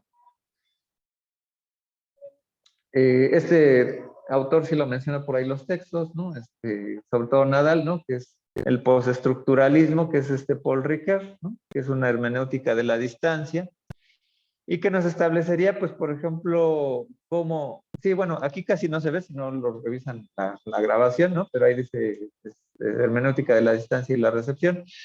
Pero lo que nos establece este personaje es la conexión entre el análisis del discurso y el análisis de cómo muchas veces hay sesgos precisamente en el lector y el texto, ¿no? Lo que se llama la triple mímesis, de cómo es la construcción del texto desde el autor al texto, del texto por el texto mismo y del texto hacia el lector, ¿no? Entonces hay mucha diferencia en estos canales, pero retomo muchos elementos estructuralistas que vienen desde Saussure, que vienen desde la parte estructuralista y que tienen que ver con el habla y el lenguaje, ¿no? Ahí es donde se aplica la distancia. No necesariamente con él no, o sea, más bien ahí simplemente se vería más que nada como la parte, más bien con él hay una ruptura entre la parte como de la sincronía, más que nada de analizar algo como si fuera algo tangible, sino que en la lectura se abre, que no hay tiempo y espacio, ¿no? En la parte que más se acercaría sería la parte semántica, ¿no? La parte de las significaciones del texto, ¿no? Él retoma a Freud, él retoma eh, a, este, a Gabriel Marcel, a muchos filósofos del siglo XX. Él estuvo recluido durante la Segunda Guerra Mundial, es francés,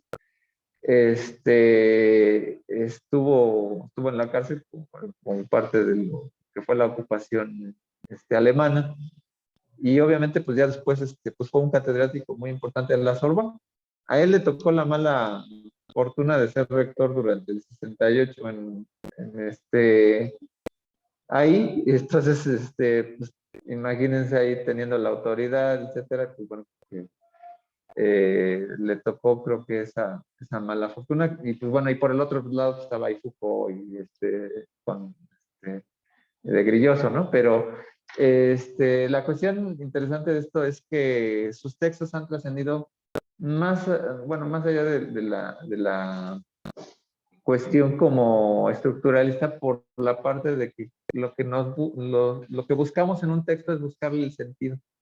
La unidad básica como de simbolismo en un elemento textual es como el fraseo, ¿no? Y el fraseo pues, es buscar el sentido, ¿no? O sea, y ahí se conecta mucho con esa parte hermenéutica, ¿no? De hecho, tiene muchas conexiones similares a las que presenta Heidegger, ¿no? O sea, y es una obra muy rica, ¿no? Realmente es un autor que lo disfrutas en este sentido. Cuesta trabajo a lo mejor al principio, pero es como de los más amables en la parte hermenéutica, ¿no? Y ya, bueno, la parte ya moderna, Gadamer, Batimo, Jean Grondin, y las conexiones entre semiótica y pragmática, que sería pues ahí en la parte de Peirce, ¿no? Peirce hablaba de interpretación en términos de que hay un intérprete y un interpretante. Humberto Eco pues retoma mucho la parte, por ejemplo, lector in fábula, en donde sí no es precisamente determinar fácilmente cómo el discurso puede significar solamente una cosa. Y Mauricio Boixot, el padre Mauricio Boixot, lo que hace es establecer esta conexión entre lo que es cuál es el enunciado que le da sentido, ¿no? A una oración para que lo podamos comprender, ¿no? Eso es una cita, bueno, de Bouchet, no voy a detenerme mucho, ¿no? Aquí Bouchet, por ejemplo, sí habla de lo que es precisamente lo que es el enunciado mismo, ¿no? La hermenéutica positivista se establece más bien como en un margen como de eh, muy limitado. Bueno, por ahí el texto lo mencionaba, ¿no? Que hay una hermenéutica romántica y una hermenéutica positivista donde se busca un método, ¿no? Más o menos para determinar el significado de algo, ¿no?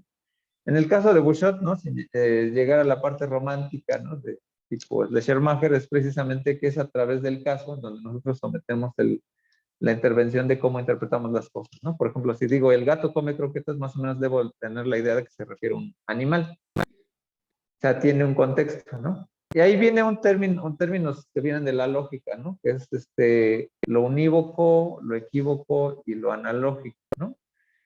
Lo unívoco trata de decir que solamente una palabra significa algo, pero de repente la palabra gato comenzó a tener varios significados, ¿no? Entonces ya gato dejó de ser un término unívoco, se volvió equívoco.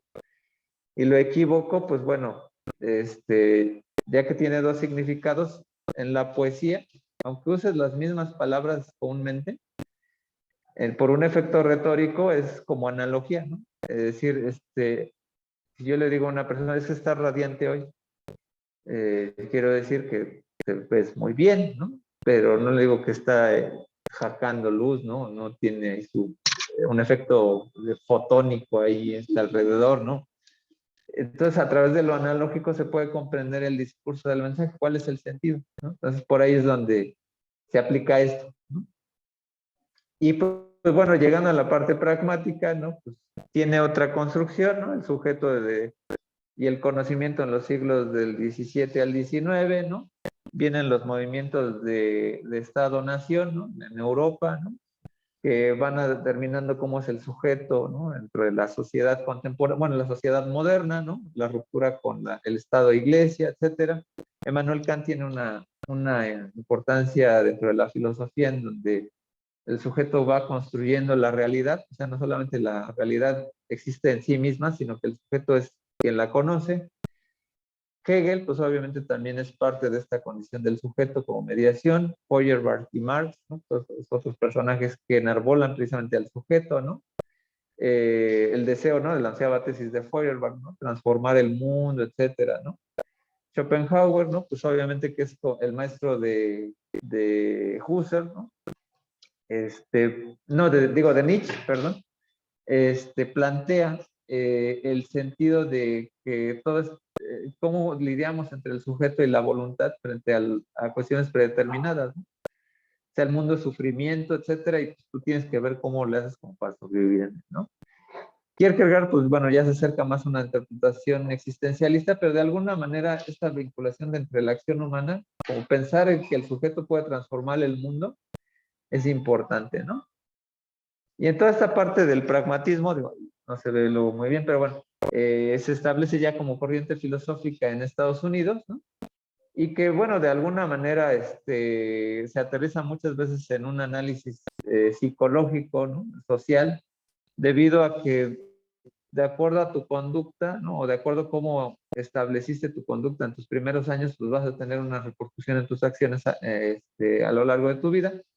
Pero dentro de esta línea pragmática dice, pues bueno, es que tú puedes tener una acción que repercute en tu entorno.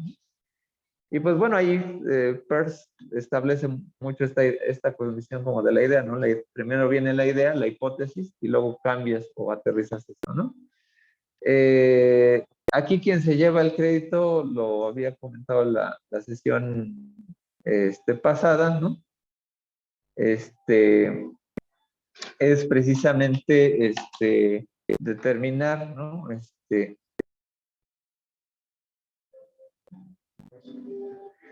Cómo, por ejemplo, se establece una idea, etcétera, ¿no? De cómo de las creencias pues, partimos a los hechos, ¿no?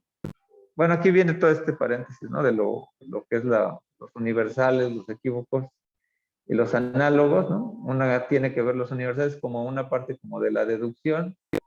Lo equívoco es una parte como de abstracción de algo, ¿no? Si yo digo gato, pues a lo mejor ya hay una posibilidad de que sea un gato hidráulico, ¿no? La analogía tiene que ver con la condición de existencia, ¿no? Pues un factor como inductivo, ¿no? Por eso la hermenéutica de Bouchot pues, tiene que ver mucho como, si tú tienes el contexto, puedes interpretar el significado que estás viendo. William James es el que se lleva como que el crédito. Voy a ir adelantando aquí como que a un ejemplo más concreto, ¿no? Ejemplos, ¿no? Por ejemplo, la verdad, ¿no? Cómo se establece, por ejemplo, cualquiera que tenga una fe o religión va a decir, yo tengo la verdad determinada, pero pues si no estás en su mismo credo, pues difícilmente la vas a aceptar, ¿no? Pero la verdad a veces va más dentro de un campo lógico, ¿no? O sea, no es la verdad es lo que suplanta la realidad. Se establece como si fuera a través de la palabra la sustitución de la realidad, ¿no? Entonces, cada uno de nosotros puede ejercer su voluntad de acuerdo, esta es mi verdad, lo que yo digo, ¿no? Porque hay gente que te dice, no, lo que acabo de decir es la realidad, ¿no? Acabas de decir una verdad tuya, ¿no? Y no estamos exentos de ello, ¿no? En todo esto, se establece, pues bueno, entre diferenciar precisamente las cuestiones dentro de la parte retórica, entre la parte literal y entre la parte alegórica, ¿no? Que es parte con cuando hablamos con metáforas o tomar, por ejemplo, la Biblia como algo literal, pues no tiene mucho sentido, ¿no? Y obviamente, pues, lo unívoco, lo equívoco y lo analógico tiene que ver con efectos pragmáticos, porque la gente, en efecto retórico, pues si yo digo, quiero tomar su mano en matrimonio, pues era una palabra que tenía un sentido, ¿no? O sea, un sentido activo, ¿no? O sea, por no decir práctico, pero tenía una funcionalidad, tenía un efecto en la persona que lo escuchaba, ¿no? Esto se ve muy claro a veces en el arte, ¿no? En la poesía, el lenguaje, ¿no? Interpretar y generar un discurso nuevo a veces van conectados, ¿no?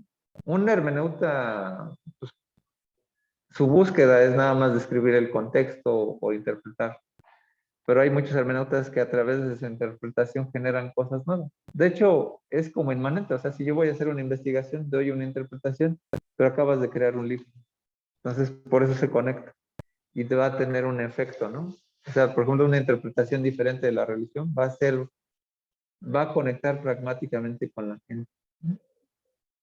Y aquí es donde, por ejemplo, Nadal se enfoca mucho a la teoría del discurso, ¿no? Del texto hablado a las acciones significativas, ¿no? O sea, hay una relación de texto, autor e intérprete, donde, ya lo decía Ricardo, ¿no? Toda esta triple mímesis, ¿no? Pues tiene efectos, ¿no? En cómo leemos un texto, o no sé, por ejemplo, hay gente que después de ver una serie, se va a YouTube a ver las interpretaciones, ¿no? Te va a ver al gran Pinarello, ¿no? A ver, te lo resumo. Dice, ya acabo de terminar la serie, ahora quiero ver qué me dicen, ¿no? Algo que no vi. O acabo de ver a Ricky Morty, pues voy a ver la interpretación, qué significaba eso, cosas que no ves, ¿no? Así como que, y a veces porque no tienes tiempo, ¿no? De ponerle pausa ahí, porque luego hay frames, ¿no? Casi te salen un personaje, ¿no? ¿Qué significaba Umbrella Academy, ¿no? Qué, qué tenía el cómic que tiene la serie, ¿no? Entonces, esto no lo sabían, o hacia ahí iba el asunto, ¿no? Y entonces, pues hay conceptos muchas veces que se van a retomar, ¿no? La metáfora y la metonimia, que son figuras retóricas que la metáfora, pues, es sustituir algo, ¿no? La palabra misma es una metáfora de la realidad.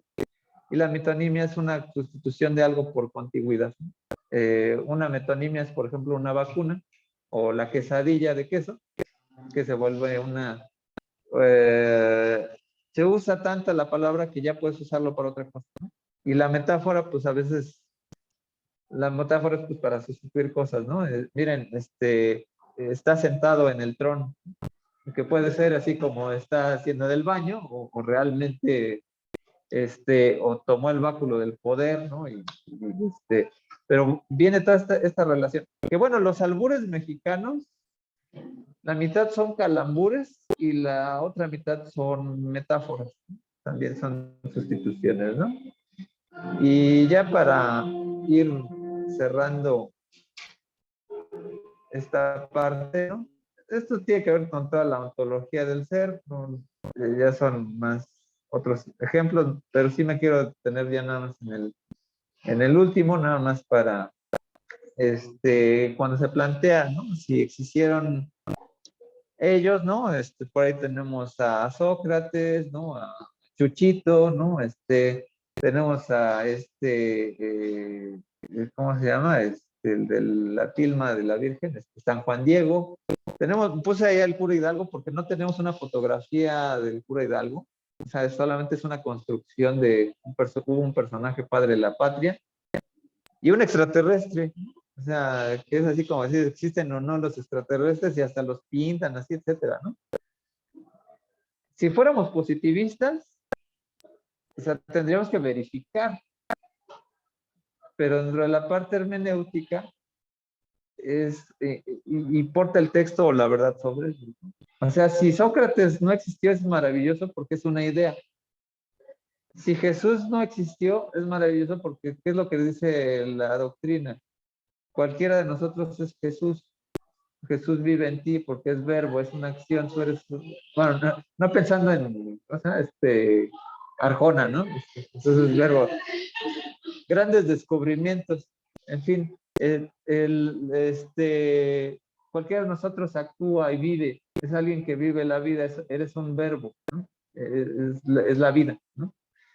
Juan Diego, pues lo que plantea es un mito originario de fundación de la nación en términos de la cosmogonía, no de la nación, sino de la cultura de la conquista. Aunque bueno, sí hay muchas pruebas que realmente Schulenburg dio muchas pruebas, ¿no? Realmente es más una construcción histórica, pero lo que importa es lo que la gente deposita en él, ¿no? En la figura de la Virgen, ¿no? La figura de la madre, ¿no? Eleana, ¿cómo se llama? El texto, bueno, no me gusta el texto de Octavio Paz, ¿no? Del laberinto, ¿no? Que no tiene mucho de antropológico, pero por ejemplo, leer La jaula de la melancolía de bueno, así se llama el libro, no me acuerdo el autor, que es un investigador aquí de la UNAM, pero que nos da la idea, ¿no? De cómo funciona esta idea de la madre, etcétera, ¿no? El espejo enterrado, por ejemplo, te da una interpretación, ¿no? De la Virgen, ¿no? Y el toro, ¿no? El cura Hidalgo, pues nos da la fundación ahí sí de la nación. Y el extraterrestre, pues lo que te da es la esperanza, muchas veces en términos, por ejemplo, de Carl Sagan, ¿no? Lo que establece el mito de los extraterrestres es que no estemos solos, ¿no? Solos en el universo como una figura ontológica, ¿no? O sea, que el universo no se ha acabado, ¿no? Y bueno, pues tengo aquí algunas reflexiones, pero pues más allá, quisiera escucharlos, ¿no? Porque realmente aquí podemos diversificar más cosas. No sé si les haya confundido más o qué opinan de esta lectura, porque bueno, digo, no es por dormirlos, pero bueno, son textos que vienen mucho más de la filosofía, pero permiten como tener un acercamiento pues de lo que es la hermenéutica como tal, pero pues bueno, aquí obviamente vendrán más bibliografía recomendada. Dime. Bueno, más que nada tenía una duda, no sé si sea relacionado o sea un tema que ver con ese tipo de hermenéutica, que es como Sí. una interpretación a lo que está, por ejemplo, leyendo. No son textos, pero son imágenes.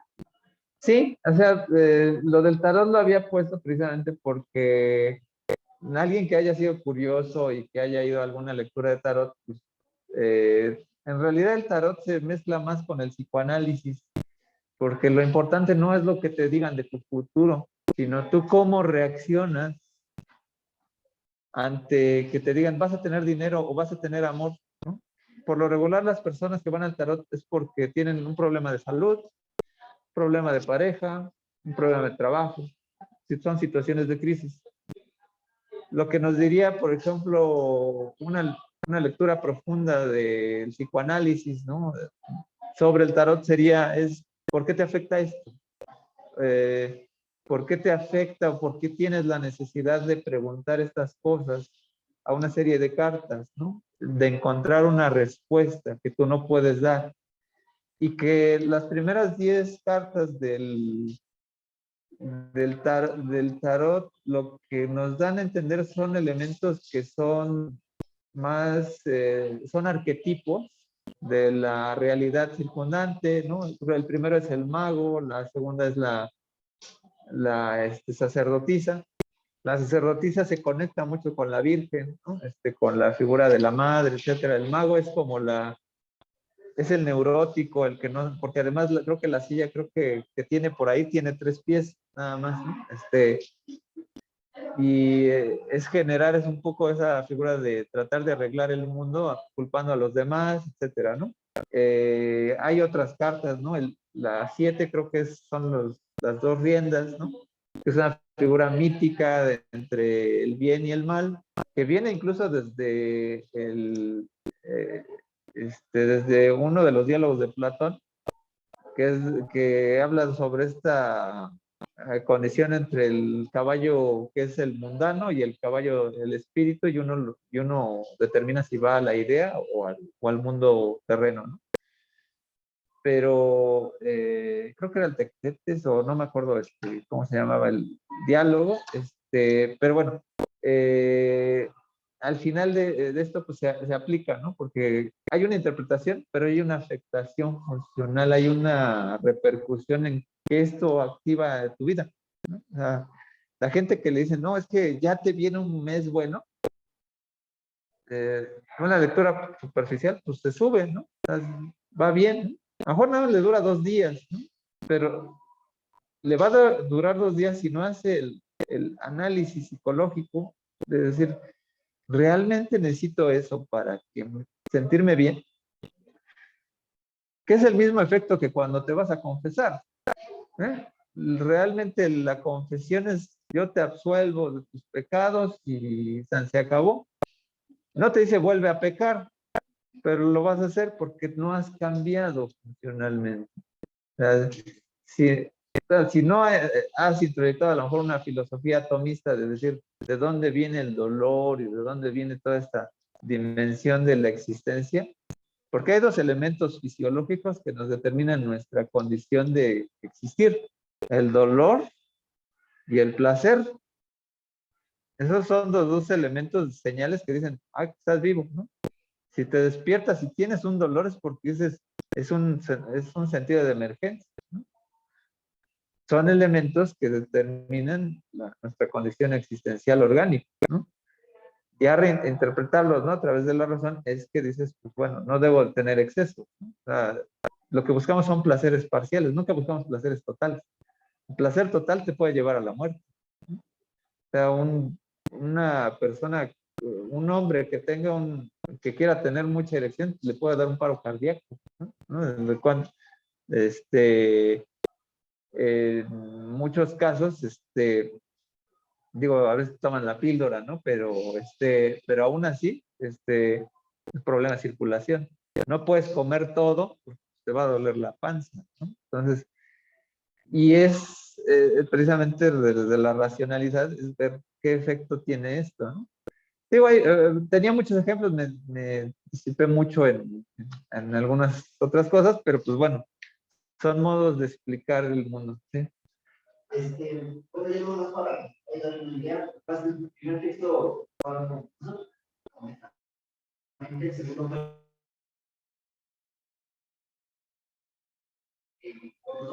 claro, es como el ejercicio o la herramienta que se llevaba de la mano de y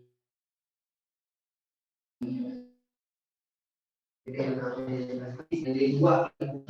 Ok. Yo diría que, bueno, sí, se puede establecer como si como más allá de una ciencia de pensamiento. La ciencia porque hay una parte, una investigación que no hacía ni totalmente semiótica ni totalmente hermenéutica.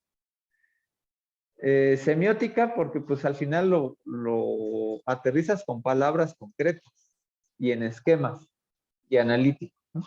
Hermenéutico porque te abre el campo para desde cómo definiste la investigación, de cuál fue tu interés, hasta decir, hice una interpretación desde un marco general hasta uno particular o viceversa, ¿no? Donde te permite llegar a una nueva forma de comprender algo que ya tenías per se, ¿no? Entonces, se intercalan. Por eso, en algún momento, Ferraris habla de la metáfora entre el burgués gentilhombre, ¿no? De cuando conoce la prosa y la poesía. Por eso, es que esto estoy haciendo prosa o estoy haciendo poesía, ¿no? Entonces, no, pues es que todos hemos hecho interpretación en nuestra vida, pero reflexionar cómo llegaste ahí ya es la parte hermenéutica. Entonces ahí es donde se conectan, ¿no? Y van a estar totalmente interrelacionadas. Ustedes cuando hagan cualquier elaboración de texto, digo que no sea plagio, pero que lo hagan tal cual, va a haber un proceso desde cómo llegaron a escribir una palabra por voluntad propia, porque eso dentro de la realidad dijeron, esto me interesa y esto yo lo escribo. Pero al escribirlo ya dices, pues hay un filtro, es un embudo estructuralista, semiótico, ¿no? Dices, escogí esta palabra y ahí lo aterrizan, ¿no? Se vuelve en una relación de una construcción de objeto. No objetiva, sino una construcción de determinar que eso es un objeto de estudio. Y hay una lógica, ¿no? Hay una lógica entre, bueno, cuando es una investigación aceptada, que dices, hay congruencia entre las palabras que yo estoy diciendo, ¿no? Metaciencia porque siempre está presente. Metaciencia porque está presente. Y también también pasa con la semiótica, porque es también una metaciencia porque en todas las ciencias se usan signos.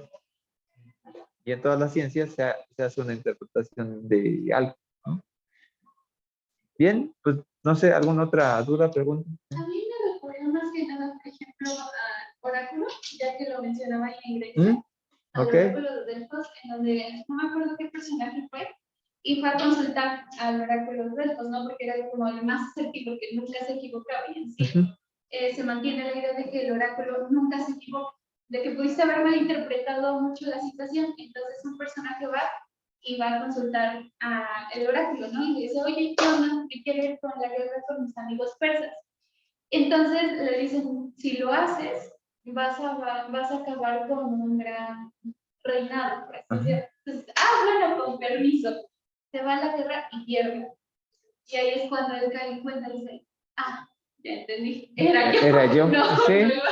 Sí, no, pues las historias trágicas de lo que conocemos como tragedias, muchos creen que la esencia es que se quiten los ojos, que sea terrible, ¿no? O sea, la esencia de la tragedia es que del oráculo no vas a salir. O sea, es algo, lo interpreta, ¿no? Pero lo interesante del oráculo es que más bien lo que generan es el propio problema, ¿no? La historia de Edipo, cuando dicen, no, pues es que este va a acabar con tu reino, lo mandan, exilian a Edipo y se la encuentra en la encrucijada, ¿no? Y lo mata y al final se casa con la madre, ¿no? Y dices, o sea, y la tragedia, pues en sí misma es que no salió, o sea, no hubo esa salida, ¿no? No sé si hayan visto Breaking Bad o conozcan la historia, pero es una historia en donde ya sabes en qué va a acabar desde el primer capítulo. Dice, el oráculo es un médico. Dice, señor, usted tiene cáncer, se va a morir, le va a dar metástasis, ya está en un grado muy avanzado, se va a morir, ¿qué va a hacer con eso? Bueno, el otro ya pregunta qué va a hacer con eso, pero de ahí no va a salir, o sea, ya sabe que hay un principio y un final. Y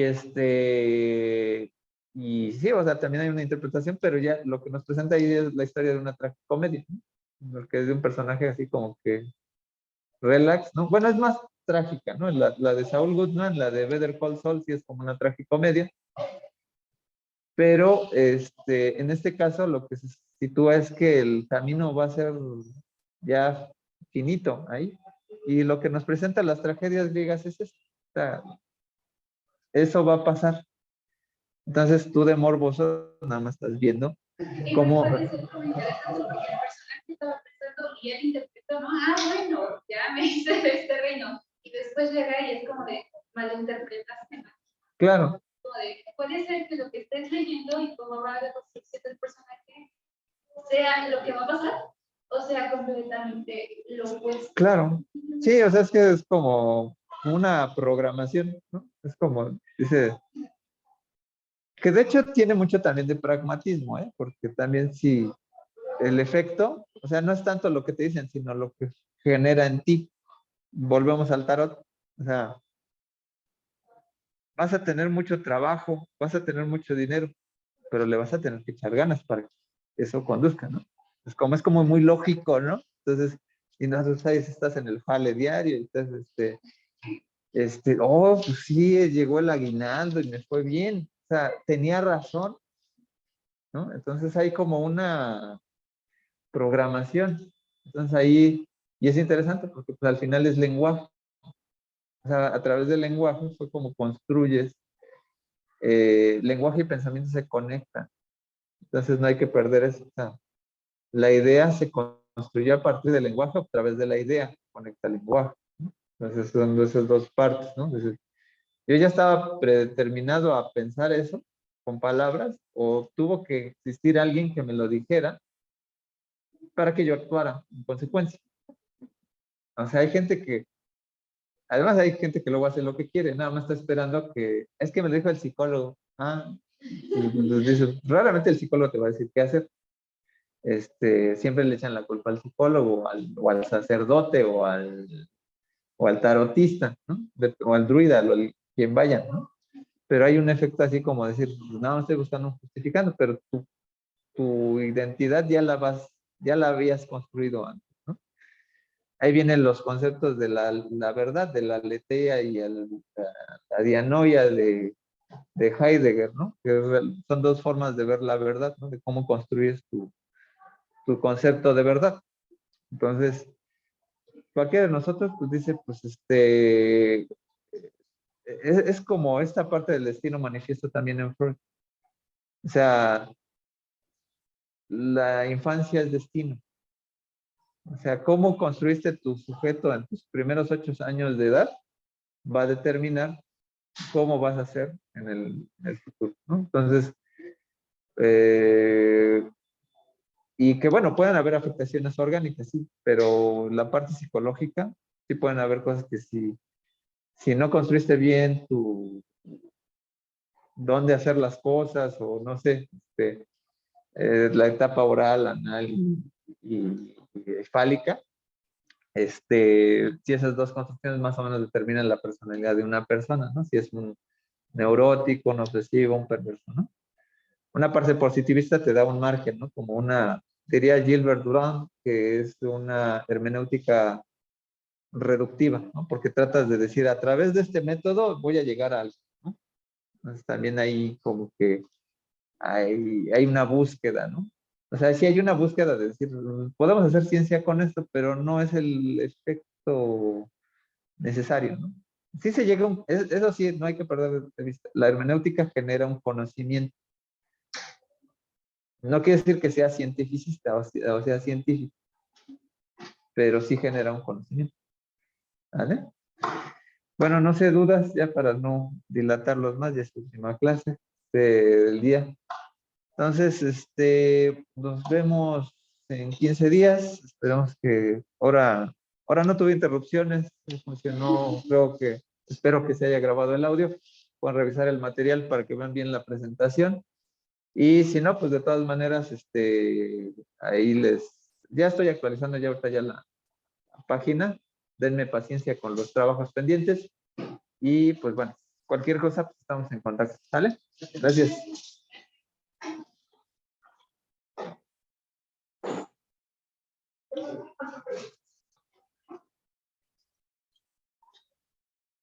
Muy